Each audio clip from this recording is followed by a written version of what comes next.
as we head to the end of the 2024-2025 NFL season, a new door opens, especially for franchises that are looking to do better next season. Teams like, obviously we know, the New England Patriots. And right now, the New England Patriots heading into that March 10 league start for the new NFL season could make a huge historical move out the gate. Let's talk about it. My name is Aaron. You guys know on the daily, pushing out content to people just like you who can't get enough Patriots football. So do me a favor before we get started. Hit the subscribe button as we continue to skyrocket. Hit the like button and comment below. Let's get into it. Ladies and gentlemen, you may know that Myles Garrett has already said he wants a trade from the Cleveland Browns. Now, he's been there for 8 years, and we know that the Browns have been nothing less than dysfunctional.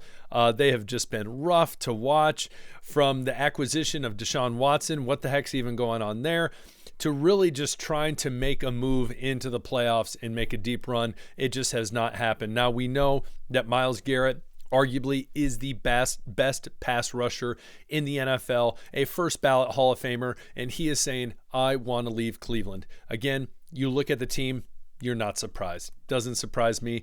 Moving forward, the big question is, who is going to make a move on Myles Garrett if he does actually get traded? Now, a lot of people have said one of the first teams they've thrown out are the New England Patriots. Now, as I said, this could be a historic move just because with a name like Myles Garrett is going to garner, one, a lot of people's interest, a lot of organizations' interest, but not only that, ladies and gentlemen, a lot of draft capital, players, whatever it might be.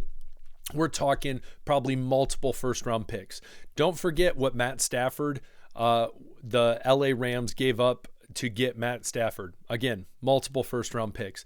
So Myles Garrett, you could argue a generational talent, leaving, wanting to leave, saying, hey, I'm ready to go. And the big question is, from the standpoint, let's talk about Brandon Ayuk real quick. Remember, he was going to be traded, but his stipulations essentially in his contract said he could decide where he wanted to get traded to.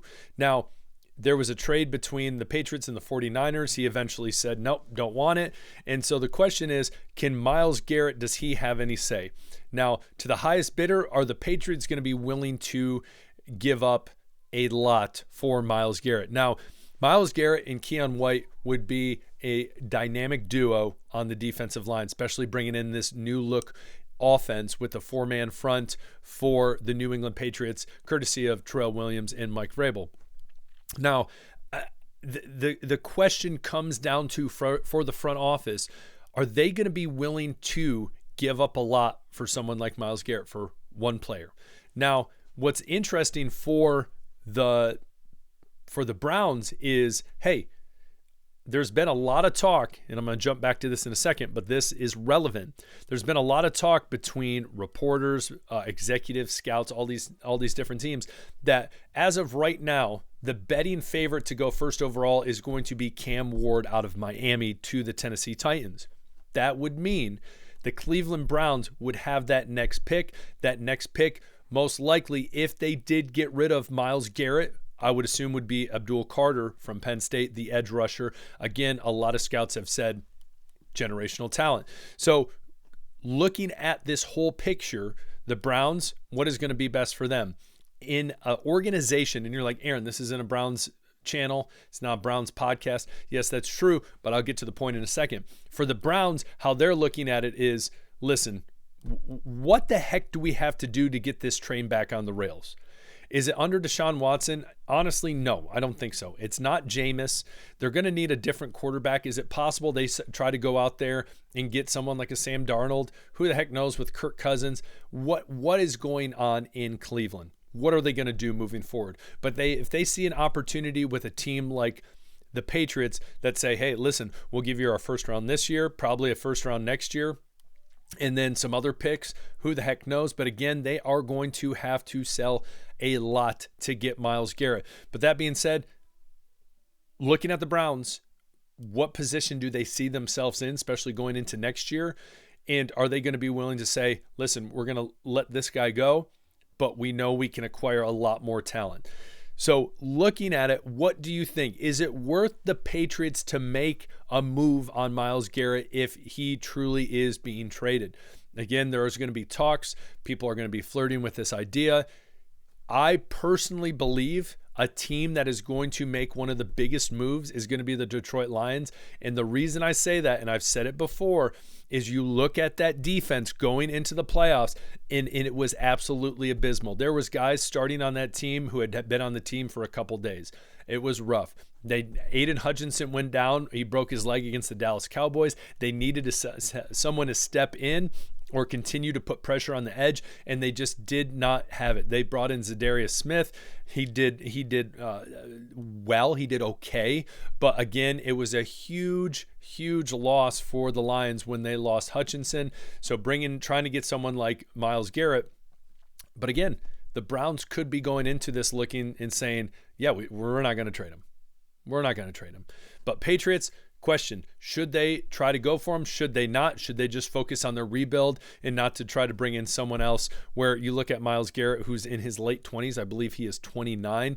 Is that something where they are willing to say, hey, we're going to take on this massive contract, pay this guy? And again, they have the cap space, but for a few more years in his prime, is that worth it? Comment below. I want to hear from you, but I think it would be a historic move if they went that direction.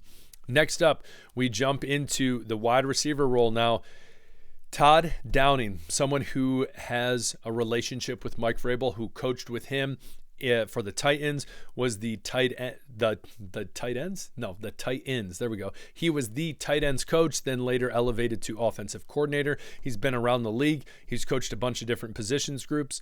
But currently, he was with the New York Jets as their pass game coordinator, as well as helping with the quarterbacks. So he has done it all for the most part offensively on the offensive side of the ball.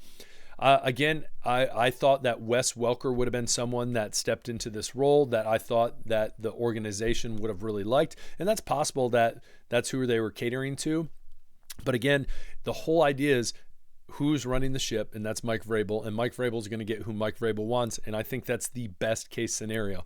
So Todd Downing coming in, especially having experiences, regardless of what you think about Aaron Rodgers. Aaron Rodgers is a talented quarterback. Go right now and look at his stats. A lot of people said, hey, look at Josh Allen. Josh Allen is an MVP candidate. Now, true, he had a lot of rushing touchdowns, but his passing stats were not much different than Aaron Rodgers.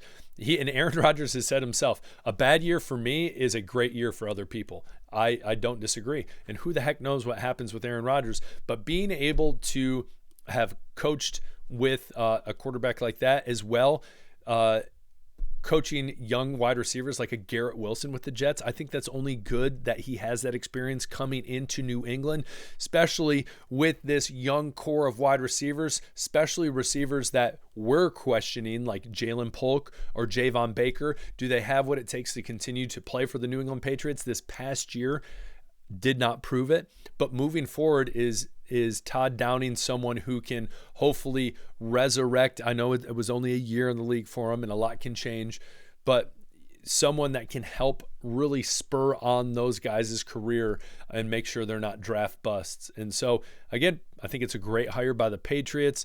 Snagging someone from a divisional rival, always great. And if Mike Vrabel likes him, you know what? For the most part, I like him too. So great to hear. And again, just a little more, just his experience. Again, quarterback coach for the Lions back in the day. So that would have been Matt Stafford, Buffalo Bills, Oakland Raiders, tight ends coach with the Minnesota Vikings. He has been all over the place. He's a journeyman. And again, the one key term we've used a lot on this show when Mike Vrabel has been hiring coaches is experience. The experience they have around the league is vital and is going to be good for this organization. So what do you think? Todd Downing's yay or nay? Comment below, as well as Myles Garrett. Let me know. Do you want that absolute beast of a man to come to New England? Should the Patriots try to trade for him? Or do you think he is way too much and not worth it? Let's hear below what you think. I will say Myles Garrett during Halloween puts a tombstone for every quarterback he's ever sacked in his yard. Very funny. Very funny. Anyways, comment below. Love to hear from you on your way out. If you have not already, do me a favor, hit the subscribe button, hit that little thumb, that like button. It means the world to me. We'll talk later.